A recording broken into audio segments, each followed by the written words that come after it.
Bonjour fidèles abonnés de l'Intelligent TV, vous suivez la revue de presse de ce mardi 14 septembre 2021.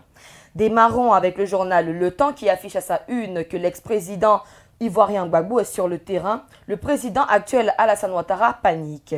Le Matin se demande à sa une ce que cache ce voyage si important de Gbagbo en Europe au moment où la création de son parti rentre dans sa phase cruciale. Sur ce même voyage, le journal Le Nouveau Réveil affiche ceci à sa une. Rencontre Gbagbo Soro en Italie et dit nous dévoiler le probable menu des échanges.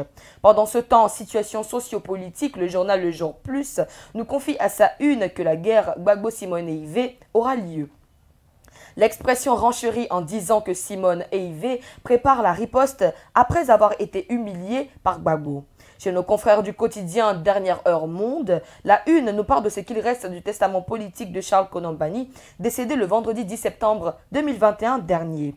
Affiche similaire à celle du Bélier intrépide qui dit nous dévoiler ce qui n'a jamais été dit sur le décès de l'ex-premier ministre Banny.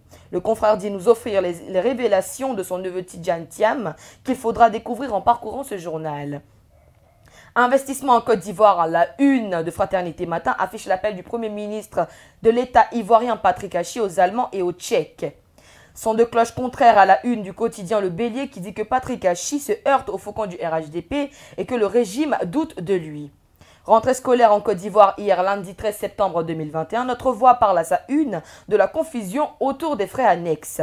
Pendant ce temps, l'intelligent d'Abidjan nous montre à sa une que Marietou Koné, ministre de l'Éducation nationale, ressort le bilan de Ouattara décliné par Kandia Camara, dont 34 349 626 kits scolaires acquis et distribués pour un montant de 100 237 703 643 francs CFA. Situation sécuritaire en Côte d'Ivoire, un poste des forces de défense et de sécurité attaqué à Ponton à la une de Soir Info. Le confrère nous rapporte qu'il y a eu des blessés évacués en urgence. Sur le site internet Kouassi, le président Alassane Ouattara impose un pass sanitaire Covid-19 aux voyageurs pour l'entrée sur le territoire ivoirien.